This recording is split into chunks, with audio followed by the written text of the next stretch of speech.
கர்த்தருடைய நல்ல நாமம் மகிமைப்படுவதாக. இயேசுவின் நாமத்திலே நான் உங்களை வாழ்த்துகிறேன். நேற்று தினத்தில் எறும்பை குறித்து சொன்னேன். எறும்பினிடத்தில் நாம் அநேக காரியங்களை உண்மையாய் நாம் கற்றுக்கொள்ள முடியும்.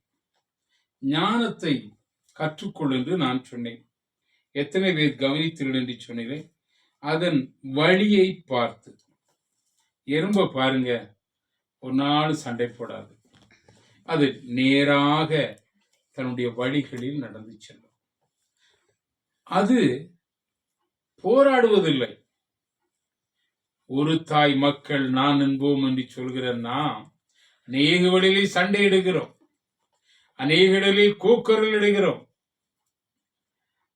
நம்மை போல் அதை ஆக்ரோஷம் கொண்டு ஒருவரை ஒருவர் மோதுகிறோம். எறும்பை பாருங்கள், நாம் கற்றுக்கொள்ள வேண்டிய முதல் காரியம் ஞானம்.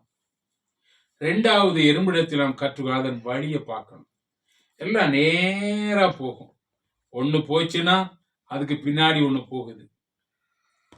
அப்ப எறும்பின் இடத்தில் அதனுடைய பாதைகளை நாம் நல்ல இடத்துக்கு போகும், நல்ல காரியங்களை செய்யும், அது நன்மையானதை செய்யும். ஒரு ஒரு எறும்பு போச்சுன்னா அதுக்கு பின்னாடி எல்லாம் லைன் பிடிச்சது மாதிரி நேரா போகும். நம்ம அப்படி கிடையாது. அநேக வேளை தத்தி தவழ்ந்து நடக்கிறோம், ஒற்றுமை இல்லாமல் நடக்கிறோம். எறும்பினுடைய வாழ்க்கையில் நாம் கற்றுக்கொள்கிற காரியங்கள், நமக்கு ஒரு ஒற்றுமை தேவை, ஒரு ஒன்னஸ் தேவை. அந்த ஒன்னஸும் அந்த ஒழுக்கமும் எறும்பு கிட்ட இருக்கு. குடும்பத்துல ஒழுக்கம் தேவை.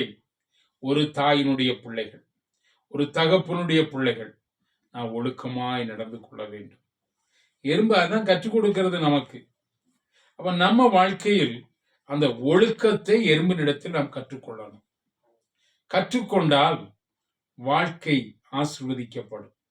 ஞானி சும்மா சிறிய சந்துவா இருந்தோம், சிறிய பொருள் சின்னதுதான், அது செய்ய வேண்டிய வேலைய அதுகிட்ட இருந்து நாம் கற்றுக்கொள்ள வேண்டிய நிறைய காரியம் இருக்கிறது.